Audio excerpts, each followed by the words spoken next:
Viva pong Jesus Nazareno, awit at papuri, alay namin sa'yo. Dinggin ang dalangin at pagsamo ng bayan mo. Viva pong Jesus Nazareno.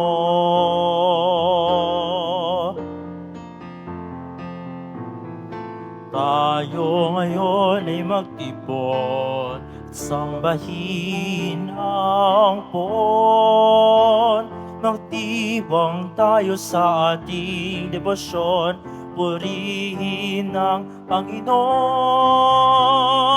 Viva pong Jesus Nazareno, awit at papuri, alay namin sa'yo.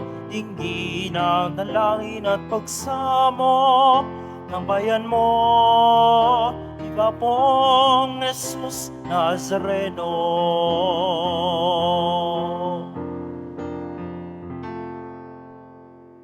Sa ngalan ng Ama, at ng Anak, at ng Espiritu Santo. Amen. Ang pagpapala ng ating Panginoong Hesukristo, ang pag-ibig ng Diyos Ama, at ang pakikipagkaisa ng Espiritu Santo naway sumainyong lahat. At sumaiyo rin. Mga kapatid, tinipon tayo bilang kaanib ng angka ng Diyos. Kaya dumulog tayo sa mawaing Panginoon na nagpapatawad ng lubos. Sinugong tagapagpagaling sa mga nagsisisi, Panginoon, kaawaan mo kami. Panginoon, kaawaan mo kami. Dumating na tagapag-aniyayang mga makasalanan ay magsisi, Kristo, kaawaan mo kami. Kristo, kaawaan mo kami. Nakaluklok ka sa kanan ng Diyos Ama para ipamagitan kami. Panginoon, kaawaan mo kami. Panginoon, kaawaan mo kami. Kaawaan tayo ng makapangyarihang Diyos, patawarin tayo sa ating mga kasalanan at patnubayan tayo sa buhay na walang hanggan. Amen. Manalangin tayo. Ama naming makapangyarihan, iniatas mo sa obispong si San Ireneo ang pagpapatatag sa katotohanan ng iyong tinuturo at sa masayang pagkakasundo ng iyong simbahan.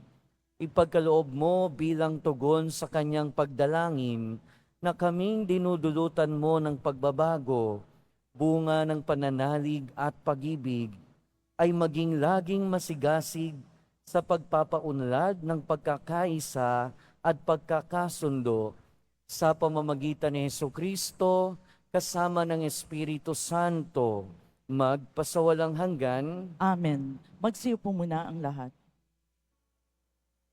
Pagbasa mula sa ikalawang aklat ng mga hari.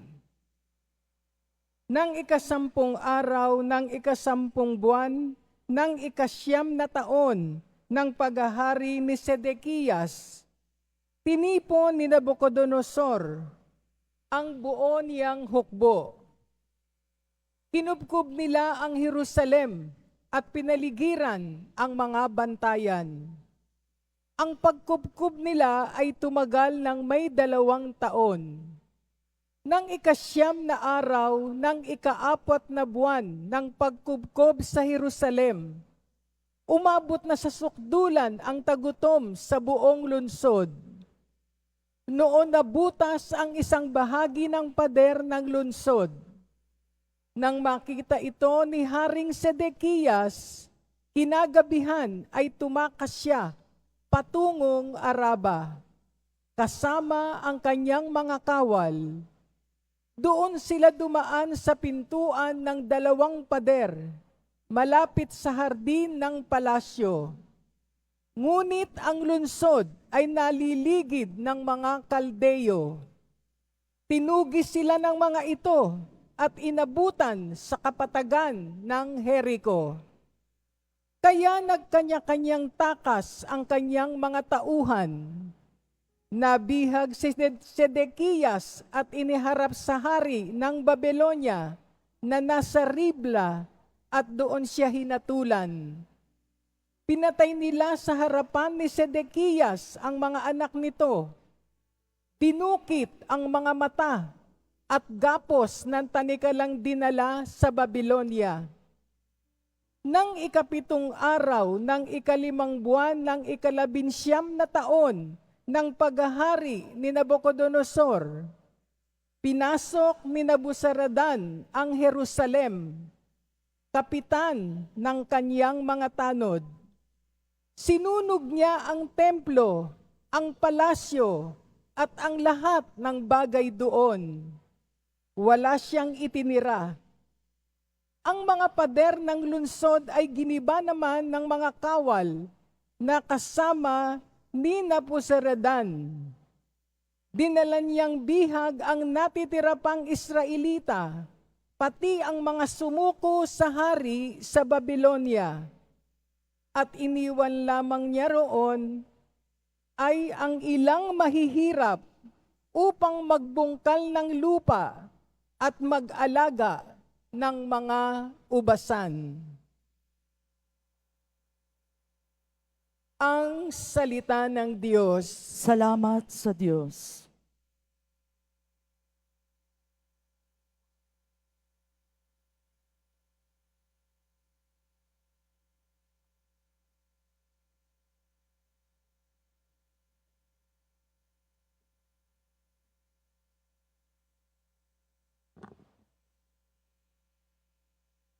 Kung ika'y aking limutin, wala na akong aawitin. Kung ika'y aking limutin, wala na akong aawitin.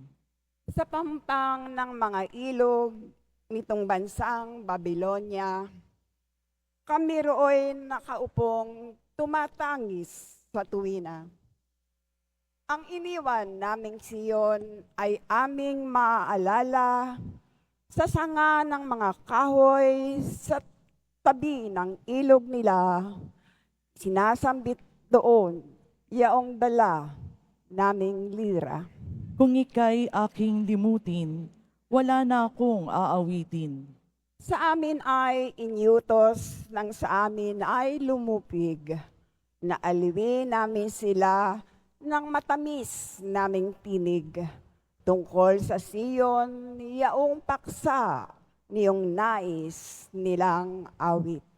Kung ika'y aking limutin, wala na akong aawitin. Paano namin aawitin ang awit ng Panginoon?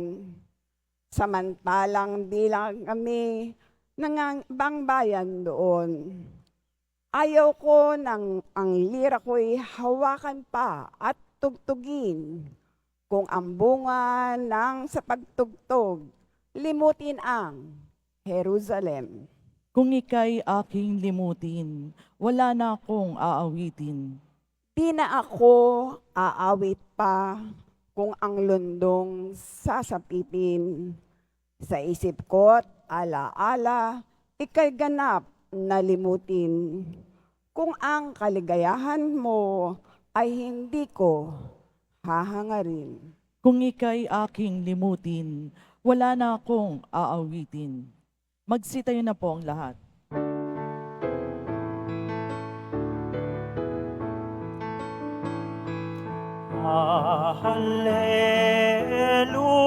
Hallelujah, hallelujah,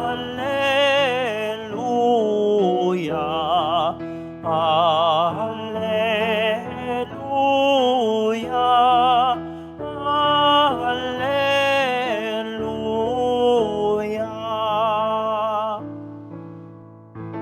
Inako ni Jesucristo ang sakit ng mga tao upang matubos tayo. Hallelujah,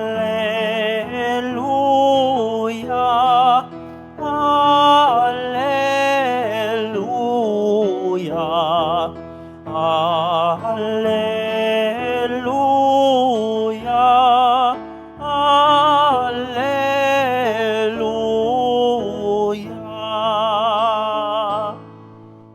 Tumainyo ang Panginoon. At sumairin. Ang mabuting balita ng Panginoon ayon kay San Mateo. Papuri sa iyo, Panginoon.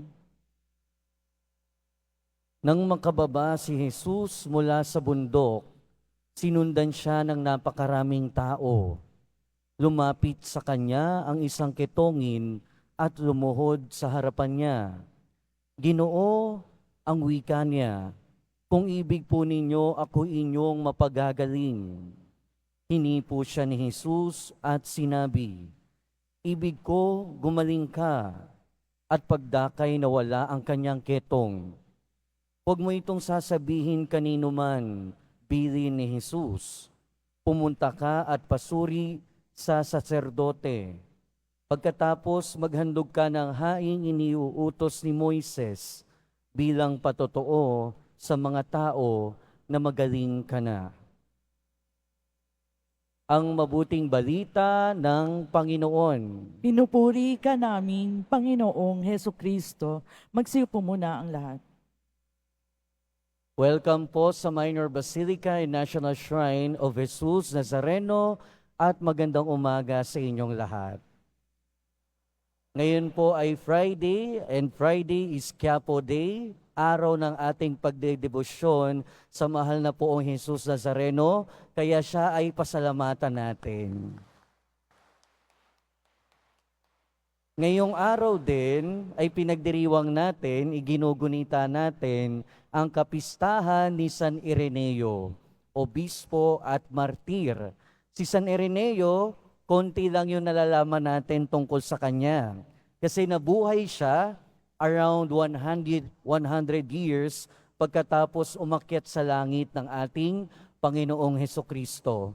Pero si San Ireneo, bukod sa pagiging obispo at martir, siya ay nakapagsulat ng maraming aklat tungkol sa pananampalataya at pinagtanggol niya ang ating pananampalataya laban sa mga heresiya o yung mga nagtuturo ng hindi wasto tungkol sa ating pananampalataya. Marami siyang nagawa sa kanyang buong buhay, pero ang lahat ng ito ay bunga na lang ng kanyang pananampalataya. Ang kanyang pananampalataya ay nagtulak sa kanya nang gumawa ng mga dakilang bagay para sa ating Panginoon. At siguro kung pagninilayan natin, magandang itanong sa sarili, saan na ba ako dinadala ng aking pananampalataya? Saan na ba ako dinadala ng aking paniniwala sa Diyos? Kung hindi man natin maabot yung level ni San Ireneo na nakapagsulat ng mga aklat tungkol sa ating pananampalataya, sana tayo ay lumalago. Kasi bago magbunga ang ating pananampalataya, kailangang lumago muna ito ng lumago. At ang paglago ng ating pananampalataya ay isa sa mga reason, isa sa mga dahilan kung bakit nagpapagaling ang ating Panginoong Hesukristo.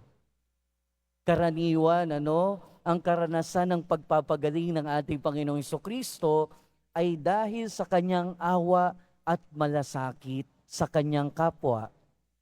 And basically speaking, pwede nating sabihin na ito din naman yung karanasan ng ketongin sa ating ebanghelyo. Dahil siya ay naawa, dahil siya ay nagmalasakit dito sa ketongin, kaya niya pinagaling. At pag sinabi natin ketongin, noong mga panahon na yon, ang mga ketongin ay yung itinuturing natin na nasa laylayan ng lipunan. Siyempre, pagkaketongin, nung mga panahon na yon, bawal silang lumapit sa mga tao at tinuturing silang madumi.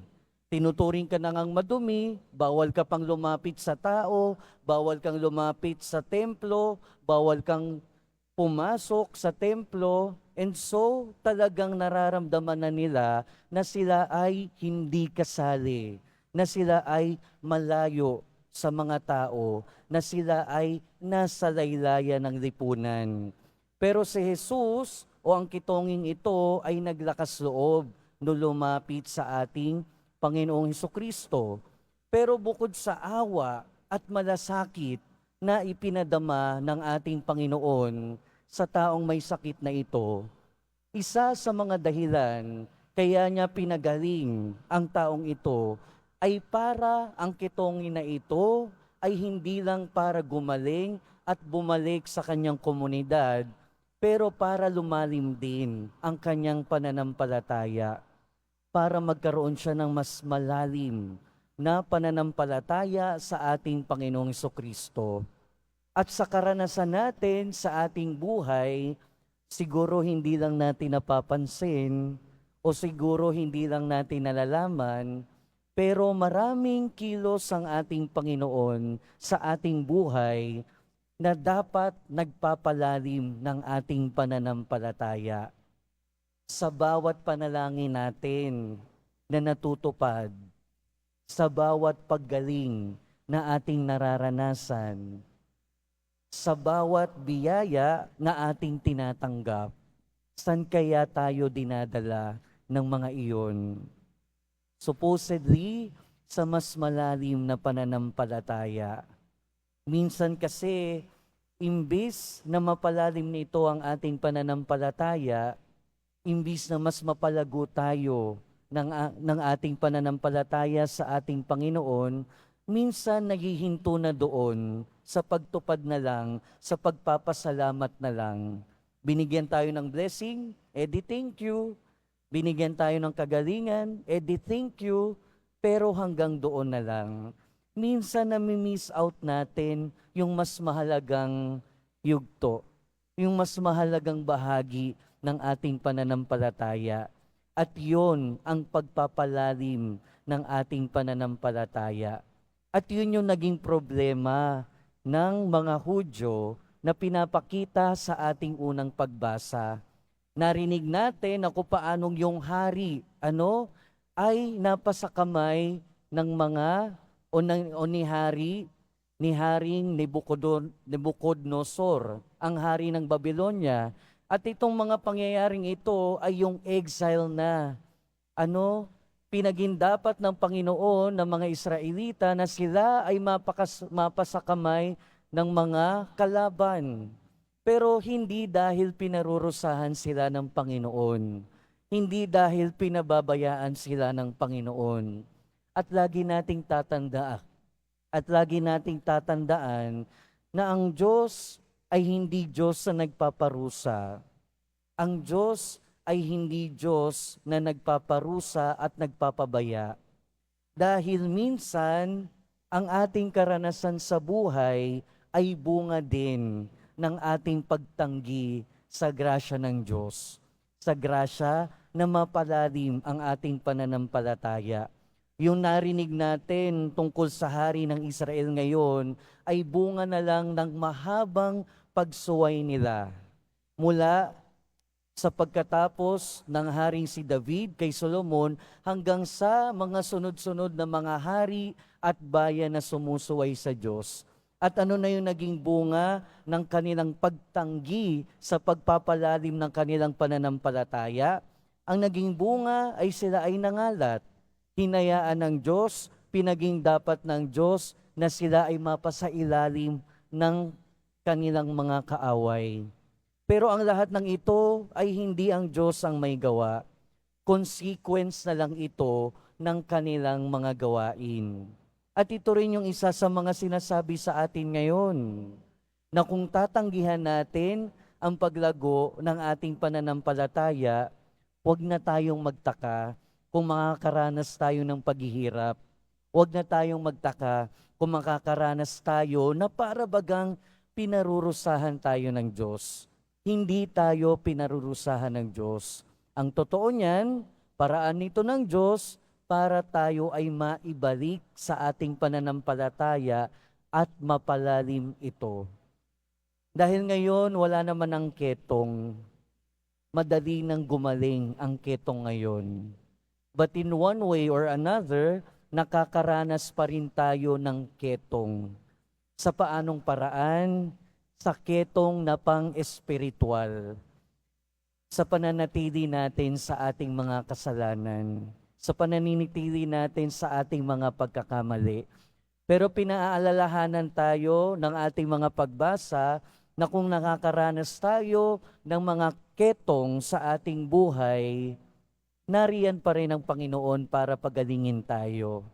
Pero ang pagpapagaling sa ating mga ketong sa ating buhay ay nawa magdala hindi lamang ng pagpapagaling, nawa magdala din ito ng ating pagpapalalim sa ating pananampalataya na magdadala sa atin ng bunga ng ating pananampalataya.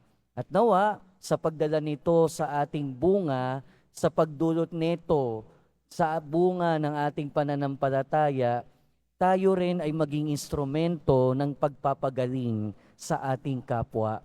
Dahil bilang Kristiyano, ito rin yung panawagan sa atin na tulad ni Kristo, tayo din ay maging instrumento ng pagpapagaling sa ating kapwa. Amen. Magsitayo na po ang lahat.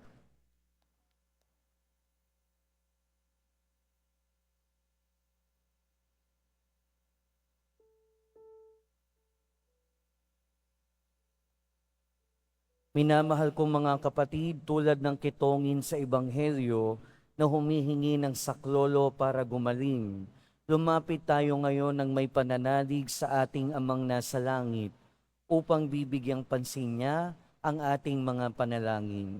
At sa bawat panalangin, Panginoon, pagalingin mo kami ng iyong biyaya. Panginoon, pagalingin mo kami ng iyong biyaya. Ang simbahan naway hindi magkulang sa kanyang pagtanggap sa mga isinasantabi at nakakaligtaan ng lipunan. Manalangin tayo. Panginoon, pagalingin mo kami ng iyong biyaya. Ang mga nagsasaliksik sa paggamot, naway gabayan ng Panginoon upang makatuklas sila ng angkop na gamot sa mga sakit na hindi pa nalulunasan. Manalangin tayo. Panginoon, pagalingin mo kami ng iyong biyaya. Ang ating komunidad naway tumulong ng may pag-ibig at kalinga sa mga taong nakakaligtaan ng lipunan. Manalangin tayo. Panginoon, pagalingin mo kami ng iyong biyaya. Ang mga may sakit, mga nagdarahop, at mga nalulumbay, naway tumanggap ng pag-aalay mula sa kanilang mga kapatid na Kristiyano. Manalangin tayo. Panginoon, pagalingin mo kami ng iyong biyaya. Ang mga yumaong nananalig kay Kristo, naway tanggapin sa paghahari ng Panginoon. Manalangin tayo. Panginoon, pagalingin mo kami ng iyong biyaya. Ama naming Diyos, pinalalakas kami sa aming pananalangin ng iyong mga handog na kagalingan at kapayapaan. Hinihiling namin ito sa pamamagitan ni Kristo na aming Panginoon. Amen. Magsipo muna ang lahat.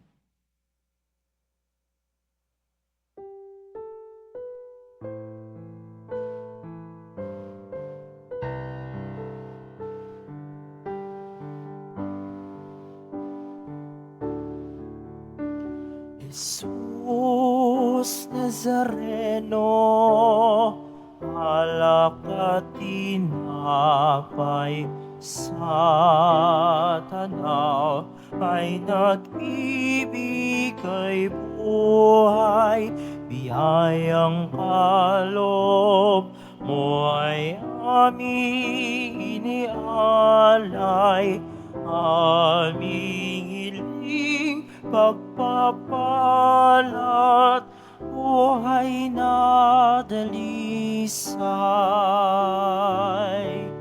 Jesus Nazareno, alak at tinapay sa tanan ay nagbibigay buhay, biyayang kaloob mo ay aming inialay, aming hiling pagpapalat, buhay na dalisay.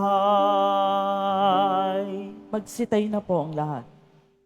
Manalangin kayo mga kapatid upang ang paghahain natin ay kalugdan ng Diyos amang makapangyarihan. Tanggapin nawa ng Panginoon itong paghahain sa iyong mga kamay, sa kapurihan niya at karangalan, sa ating kapakinabangan at sa buong sambayanan niyang banal. Ama naming lumikha, pakabanalin mo at basbasan ang mga alay na nakahanda upang pag-alabi nito ang aming diwa sa ningas ng pag-ibig na nagdulot ng tagumpay sa pagpapakasakit ni San Ireneo sa pamamagitan ni Jesucristo kasama ng Espiritu Santo magpasawalang hanggan. Amen. Sumainyo ang Panginoon. At sumairing, Itaas sa Diyos ang inyong puso at diwa. tinaas na namin sa Panginoon. Pasalamatan natin ang Panginoong ating Diyos. Marapat na siya ay pasalamatan. Ama naming makapangyarihan, tunay ngang marapat na ikaw ay aming pasalamatan. Ngayong aming kagalakan na si San Ireneo ay parangalan. Siya'y kapanalig naming may paninindigan na ikaw ay pahayag kahit siya'y mamatay, sapagkat minarapat mong kanyang matularan ang iyong anak na naghain ng sariling buhay. Tulad ng naganap sa iyong anak, ang dugo ng mga martir ay dumanak, hindi dahil sa katatagang likas, kundi dahil sa iyong bigay na lakas. Kaya kaysa ng mga anghel na nagsisiawit ng papuri sa iyo, nang walang humpay sa kalangitan, kami nagbubunyi sa iyong kadakilaan.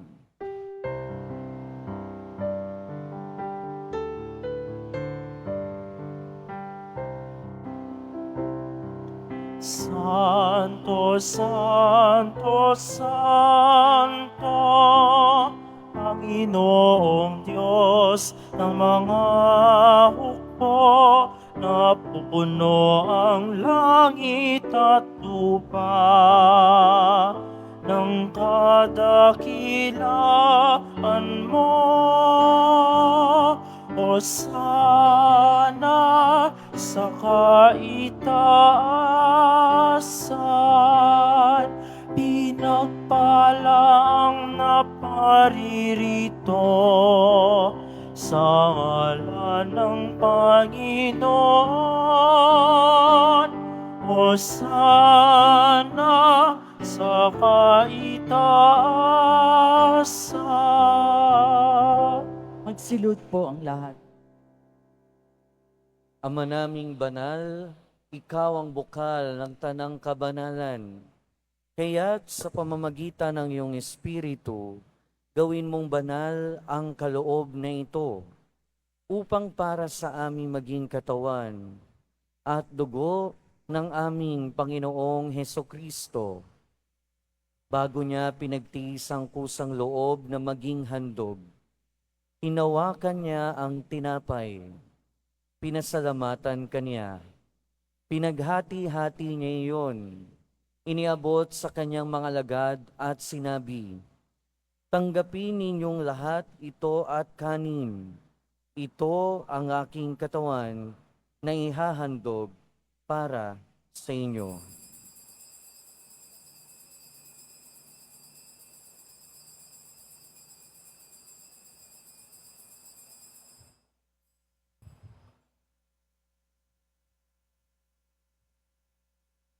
Gayun din naman noong matapos ang hapunan, hinawakan niya ang kalis, muli kanyang pinasalamatan. Iniabot niya ang kalis sa kanyang mga alagad at sinabi, "Tanggapin ninyong lahat ito at inumin. Ito ang kalis ng aking dugo, ng bago at walang hanggang tipan. Ang aking dugo na ibubuhos para sa inyo at para sa lahat, sa kapagpapatawad ng mga kasalanan. Gawin ninyo ito bilang pag-alala sa akin."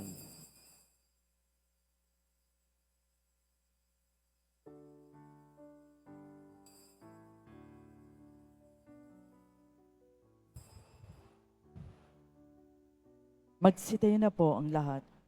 Ipagbunyi natin ang misteryo ng pananampalataya. Si Kristo'y namatay, si Kristo'y nabuhay, si Kristo'y babalik sa wakas ng panahon. Ama, ginagawa namin ngayon ang pag-alala sa pagkamatay at muling pagkabuhay ng iyong anak. Kaya't iniaalay namin sa iyo ang tinapay na nagbibigay buhay at ang kalis na nagkakaloob ng kaligtasan. Kami nagpapasalamat dahil kami iyong minarapat na tumayo sa harap mo para maglingkod sa iyo. Isinasamo namin kaming magsasalo-salo sa katawan at dugo ni Kristo ay mabuklod sa pagkakaisa sa pamamagitan ng Espiritu Santo. Ama, lingapin mo ang iyong simbahang laganap sa buong daigdig. Puspusin mo kami sa pag-ibig kay San Francisco na aming Santo Papa at ni Jose na aming Obispo at ng Tanang Kaparian. Alalahanin mo rin ang mga kapatid naming nahimlay nang may pag-asang sila'y muling mabubuhay, gayon din ang lahat ng mga pumanaw. Kaawaan mo sila at patuloyin sa iyong kaliwanagan. Kaawaan mo at pagindapating kaming lahat na makasalo sa iyong buhay na walang wakas, kaysa ng mahal na Birheng Maria na Ina ng Diyos, ng kabiyak ng puso niya si San Jose, kaysa ng mga apostol ni San Juan Bautista, San Ireneo, at ng lahat ng mga banal na namuhay dito sa daigdig ng kalugod-lugod sa iyo. Maipagdiwang nawa namin ang pagpupuri sa ikararangal mo sa pamamagitan ng iyong anak na aming Panginoong Heso Kristo.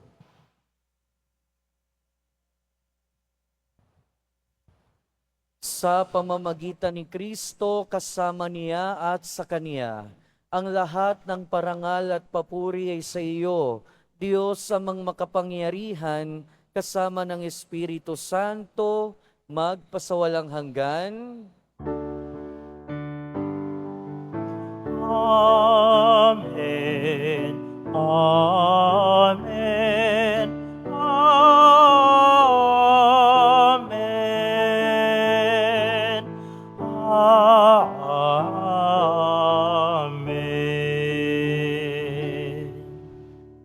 Sa tagubili ng mga nakagagaling na utos at turo ni Jesus na Panginoon natin at Diyos, ipahayag natin ng lakas loob.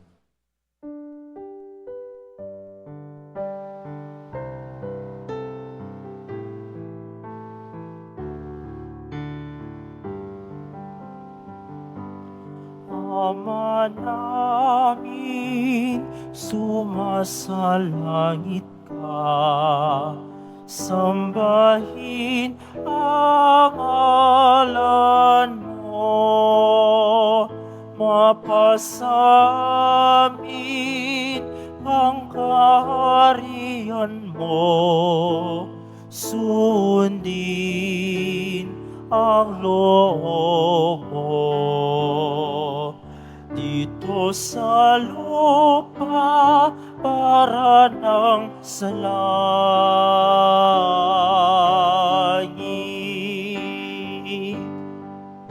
Bigyan mo kami ngayon ng aming kakanin sa araw-araw at patawarin mo kami sa aming mga sala para ng pagpapatawad namin sa nagkakasala sa amin. At huwag mo kami ipahintulot sa tukso, at yadya mo kami sa lahat ng masama.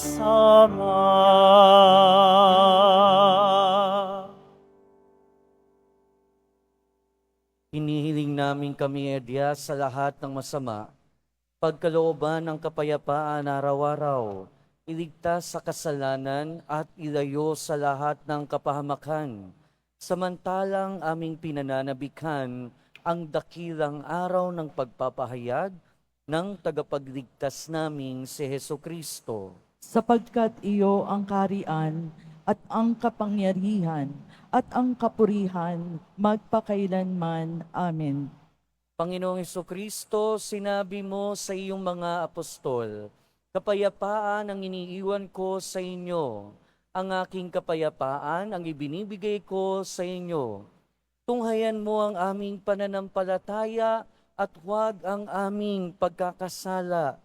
Pagkalooban mo kami ng kapayapaan at pagkakaisa ayon sa iyong kalooban, kasama ng Espiritu Santo, magpasawalang hanggan. Amen. Ang kapayapaan ng Panginoon ay laging sumainyo. At sumayo rin. Magbigayan kayo ng kapayapaan sa isa't isa. Peace po.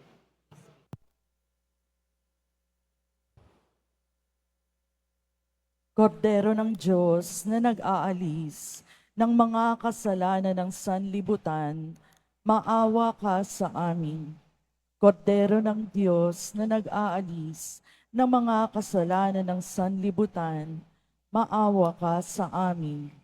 Kordero ng Diyos na nag-aalis ng mga kasalanan ng sanlibutan, ipagkaloob mo sa amin ang kapayapaan. Magsilod po ang lahat.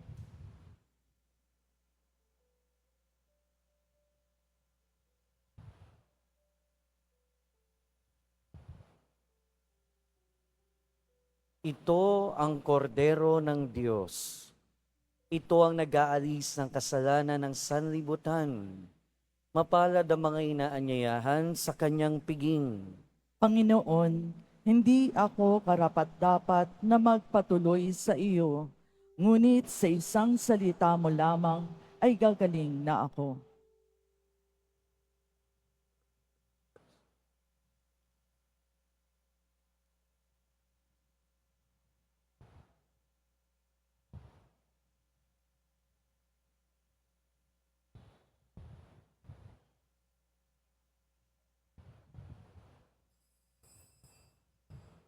Para sa lahat ng tatanggap ng banal na komunyon, sasagot po tayo ng amen pagkasabi ng pari o ng lay minister ng katawan ni Kristo at isuwagad sa bibig bago umalis sa harapan ng pari o lay minister. Sumunod po tayo.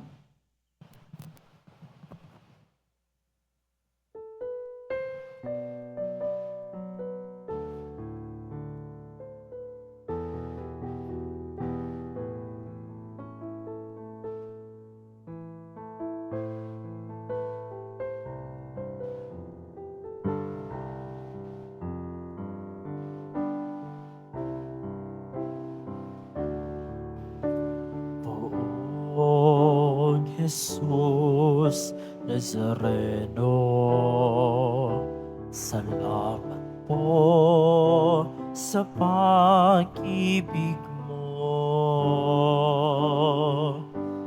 Ang buhay mo'y inialay, sa krus ay namatay, upang kami ay mabuhay.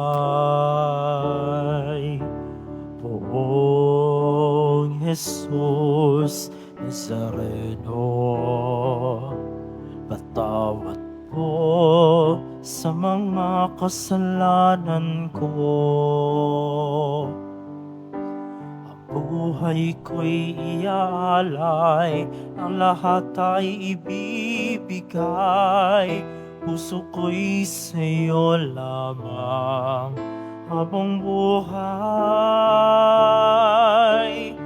Poong Jesus Nazareno, kay buti mo, sa hirap at dusa ika'y kasama ko. Ang samo ko't dasal sana'y pakinggan mo, nang mapawi ng mga paghihirap ko. Poong Jesus Nazareno, salamat po.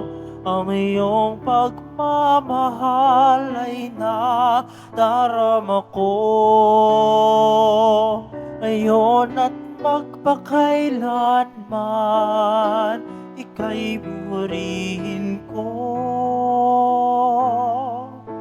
Mahal na Poong Jesus Nazareno.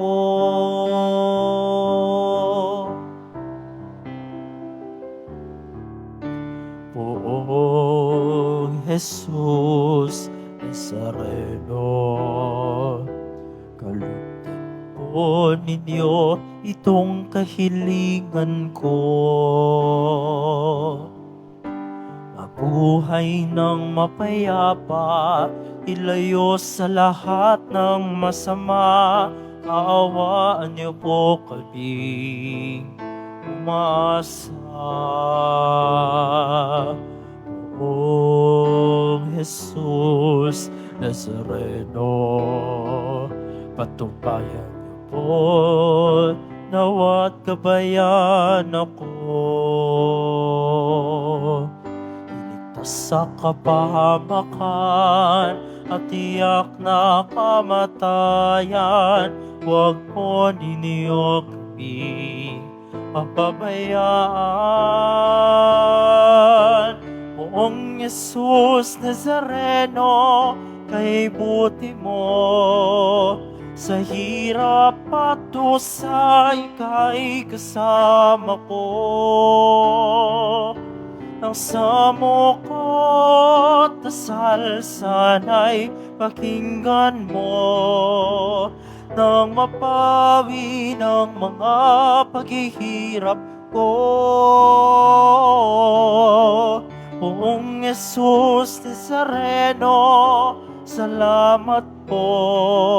Ang iyong pagmamahal ay nadarama ko.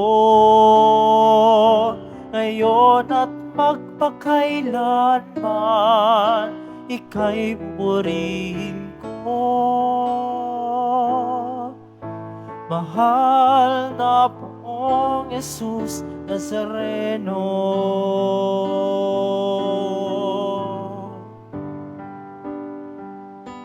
Mahal na Poong Jesus Nazareno.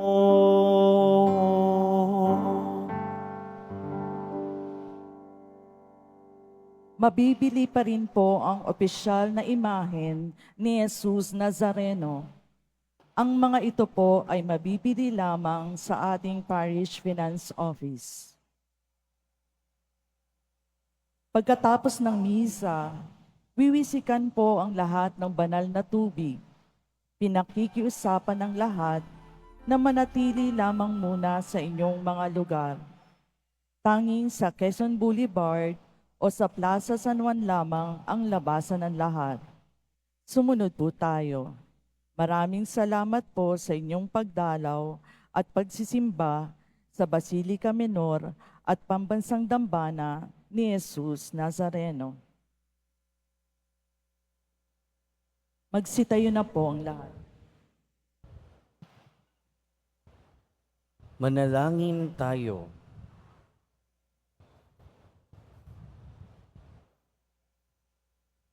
Ama naming mapagmahal, ang tinanggap naming banal na pakikinabang ay magdulot nawa sa amin ng katatagan na nagkakaloob ng katapatan sa paglilingkod at tagumpay sa pagtitiis ng pagsubok sa iyong martir na si San Ireneo sa pamamagitan ni Hesukristo kasama ng Espiritu Santo magpasawalang hanggan. Amen.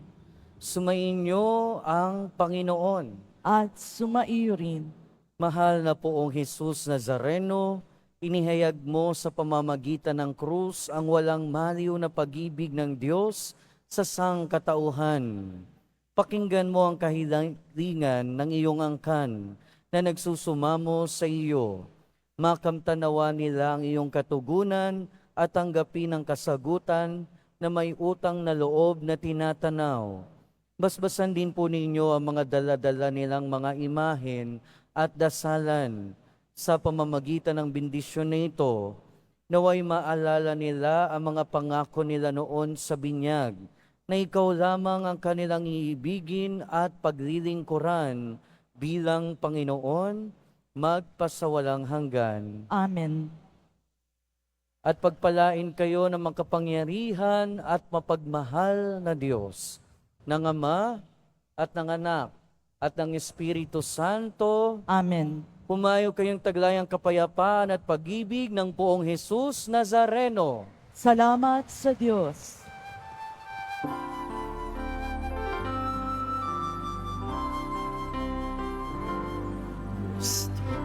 Padre Jesus Nazareno, sinasamba ka namin. Pinipinto ka namin.